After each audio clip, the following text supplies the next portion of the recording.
पहाड़ों के बीच बसे एक शांत मठ में एक युवा शिष्य जीवन की चुनौतियों से जूझ रहा था। वह अपने सामने आई कड़वाहट और कठिनाइयों से अभिभूत महसूस कर रहा था। युवा शिष्य अक्सर खुद को अपनी पिछली गलतियों और दुर्भाग्य के विचारों में खोया हुआ पाता था। वह पश्चाताप और दुख से घिरा हुआ महसूस करता था। मठ के बुद्धिमान गुरु ने कवि की परेशान स्थिति को देखा।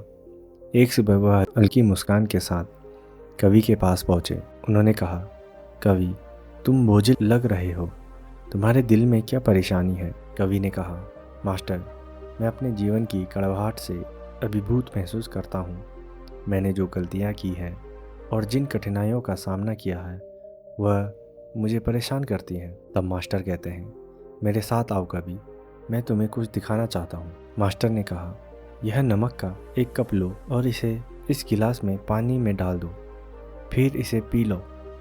कवि ने पानी में नमक डाला और उसे हिलाया और एक घूंट लिया और कहा, यह बहुत कड़वा है मास्टर। तब मास्टर ने मुस्कुराते हुए कवि को नमक का प्याला लेकर एक झील की ओर ले गए और कहा, अब उतनी ही मात्रा में नमक लो और झील में फेंक दो।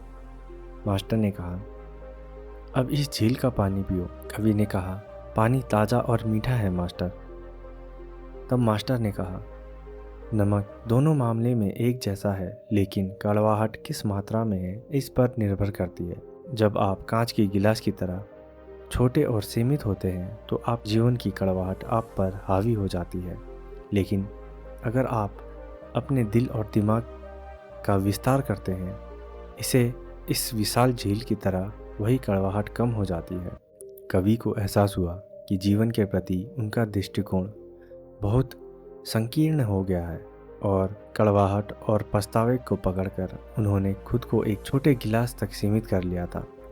लेकिन अपने दिल और दिमाग का विस्तार करके वह जीवन की कड़वाहट को कम कर सकता था। उस दिन के बाद से कवि ने अपने दृष्टिकोण को व्यापक बनाने, जीवन की चुनौतियों को खुले दिल और दिमाग से स्वीकार करने का काम किया।